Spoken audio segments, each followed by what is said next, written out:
Friends, Sulekha Sharma YouTube চ্যানেলে তোমরা কেমন আছো? ভালো আছো? আমি তোমাদের আশীর্বাদ অনেক ভালো রয়েছি। মেয়ের বার্থডে বলে দেশেই রয়েছে এখন পর্যন্ত। মেয়ের বার্থডে, ওর বাবা ওর জন্য দুটো জামা এনেছে। বড় মেয়ের জন্য দুটো জামা, ছোটো মেয়ের জন্য দুটো জামা। তোমাদের সঙ্গে শেয়ার করবে সেটা। এই ব্লগটা কবে দিতে পারবো আমি জানি না, কেন শ্বশুর বাড়িতে প্রচুর নেটের সমস্যা। বাপের বাড়িতে থাকলে নেট পুরো ফুল থাকে, টাওয়ারও থাকে, কোনো গণ্ডগোল হয় না। আর আমাদের এখানে চারিদিকে গাছপালা লাগানো রয়েছে বলে নেটের প্রচুর সমস্যা। আমার উপরেতে তবুই নেট চলে, নিচেতে গেলে একদম নেট চলে না। যেটুকুন পাচ্ছি তোমাদের সঙ্গে শেয়ার করছি। ভিডিওগুলো কিছু জমা হয়ে থাকলে আমি হায়দ্রাবাদে যেয়ে তোমাদের সঙ্গে শেয়ার করে দেবো। তোমরা ভাবে দিদিভাই কানের পড়ছে না কেন, গলার কিছু নেই কেন? এখানে প্রচণ্ড গরম, ওই জন্য কিছু পড়ছি না। হায়দ্রাবাদে এখন মৌসুমটা খুব ঠান্ডা হয়ে গেছে, ওয়েদারটা খুব ভালো। এখানে প্রচুর গরম, এত গরম পুরো গোটা গায়ে ঘামাচি হয়ে গেছে একবারে, কী বলবো তোমাদের। মেয়েদেরও প্রচুর কষ্ট হচ্ছে, তাড়াতাড়ি চলে যাবে, শিগগিরি স্কুলও খুলে গেছে। এই কদিন একটু থেকে নিয়ে 1 সপ্তাহ 2 সপ্তাহের মধ্যে আমরা রিটার্ন নিয়ে হায়দ্রাবাদ চলে যাবো। মেয়েদের জামা, বেশি কথা বলে ফেলছি, মেয়েদের জামাগুলো দেখাবো।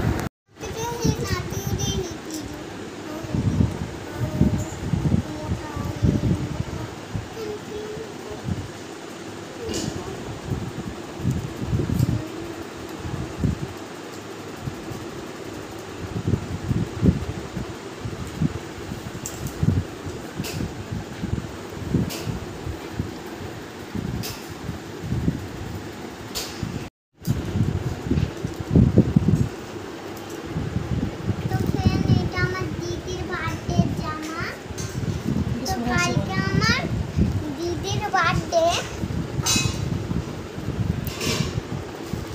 কালকে বার্থডেটা আমার দিদির বার্থডেটা দেখাবো।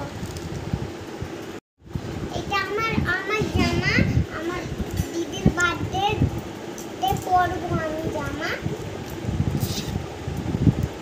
এটা আমার নতুন জামা, বাবা কিনে দিয়েছে আমাকে। তো আরেকটা আমার নতুন জামা আমার বাবাই কিনে দিয়েছে। সব নতুন জামা এনেছে, আমি কিনে এনেছি, আমি পছন্দ করে কিনে এনেছি। এইটা আমার বাবা কিনে দিয়েছে, কি সুন্দর নাইটি, আমার মায়ের যেমনই লাগছে নাইটিটা। 3-4টে নাইটি কিনা হয়ে গেছে ছোটো মেয়ে। ব্লগটা এখানেই শেষ করলাম। আমার দিদির বার্থডে আছে, আমাদেরকে, আমার মাকেও সাপোর্ট করবে। আর আমার দিদির জামা নিয়েছে। Bye bye, tata, good night. তোর জামা কিনে নে বাবা, তোমারও জামা কিনেছে তো বলো। আমারও জামা কিনেছে বাবা। সবাই